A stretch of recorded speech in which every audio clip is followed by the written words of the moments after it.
Astro gossip. That evening, Florida really did spend lots of time in Wikipedia trying to find out more about gravity and space travel.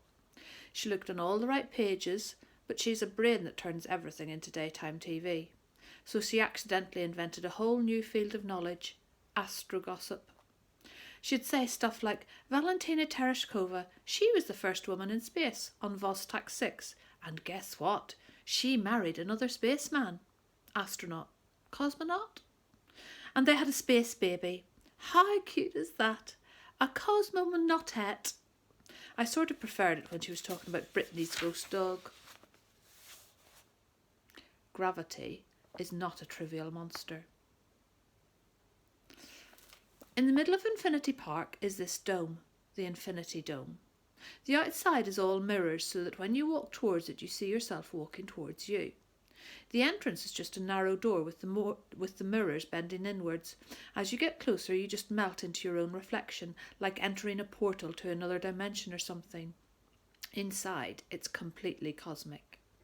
The dome is where all the best rides are. These are not rides like you've seen before. Their names are all to do with the history of space exploration. The Giant Leap, Lake of Fear, Sea of Storms. The biggest one, the Vortex, looks like a kitchen blender from the land of giants. When we arrived that morning it was whirling round so fast on its spindle it looked like it might come loose and take off. There was an old man named Mr. Bean in charge of it. I mean, he looked old, but he also looked young. His eyes were bright and shiny, and he walked like he was weightless. He gave us this big hello when we arrived, pressed some buttons, and the vortex slowed right down. You'll never guess what's in here, Dr. Drax smiled. No one had any idea of what could possibly be inside a 20-foot blender. Dr. Drax nodded at Mr. Bean. He winked at us, then pressed some more buttons. The door opened, a ramp appeared, and down the ramp came Shen Jian. Everyone gasped. You were in there, said Florida. How could you be in there? If they spun me round like that, I'd turn to soup. Shen Jian bowed and then stood up straight to show that she wasn't soup. The vortex, said Dr. Drax, is really just a big washing machine. When you're ready, we're going to pop you inside and spin you round until you feel like old knickers. How does that sound? Uncomfortable, said Florida. Well, it certainly will be, at first, but soon you'll be able to cope with it, just like Shen Jian. Look, she's not even dizzy. Shen Jian bowed again to show that she was not only not soup, she wasn't dizzy. Yesterday we had great fun finding out what it was like to experience less gravity than usual. Today you're going to get a taste of what it's like to experience a lot more gravity than usual. That's what happens when we spin you in our centrifuge. Excited? Somehow being whirled in a massive washing machine didn't seem as appealing as floating around inside a big aeroplane. Florida was still trying to get her mind around the whole gravity thing. If less gravity makes you float in the air, she said, won't extra gravity make us sink into the ground? Samson too giggled, Max tittered, Samson one rolled his eyes, and Monsieur Martinet snorted. A few days ago I might have laughed too, but now I felt different. I said, No, Florida, you won't sink through the floor, but you'll feel heavy. You are going to experience 15G, said Dr. Drax.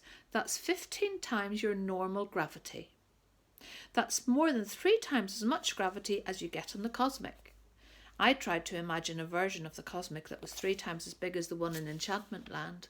The man who runs the Cosmic had said that lots of people passed out at 5G. We were going to hit 3 times that. This really was going to be a scary ride. Mr. Bean opened the steel doors wide. Inside was a big metal arm with a little seat on each end.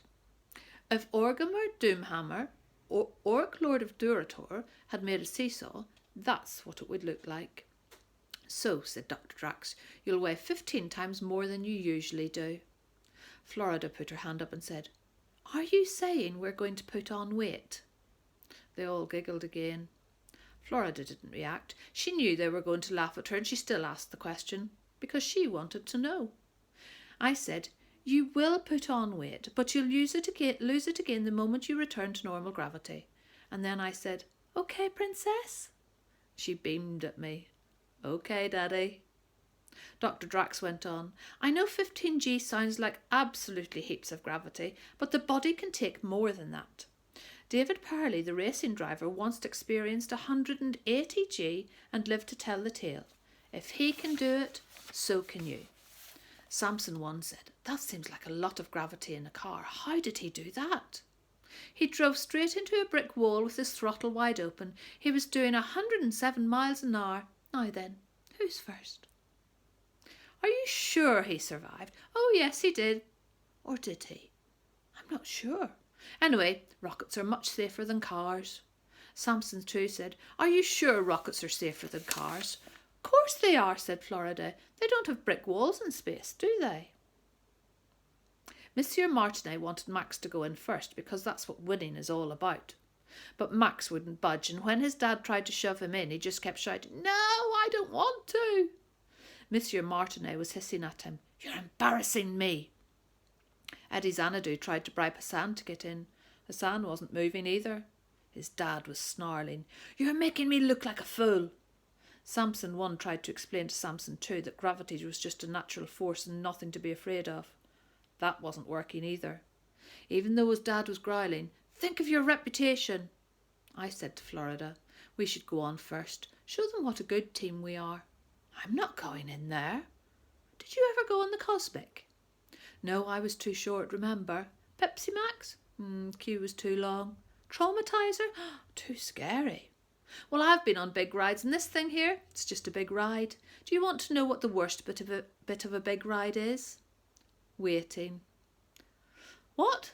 The queue, the waiting, the anticipation, watching everyone else screaming and turning green. That's way, way, way the worst thing. It's tons better to go first. And if we go first, all these others, all the people who were laughing at you before, they'll have to stand here watching us, getting more and more scared. She liked the sound of that.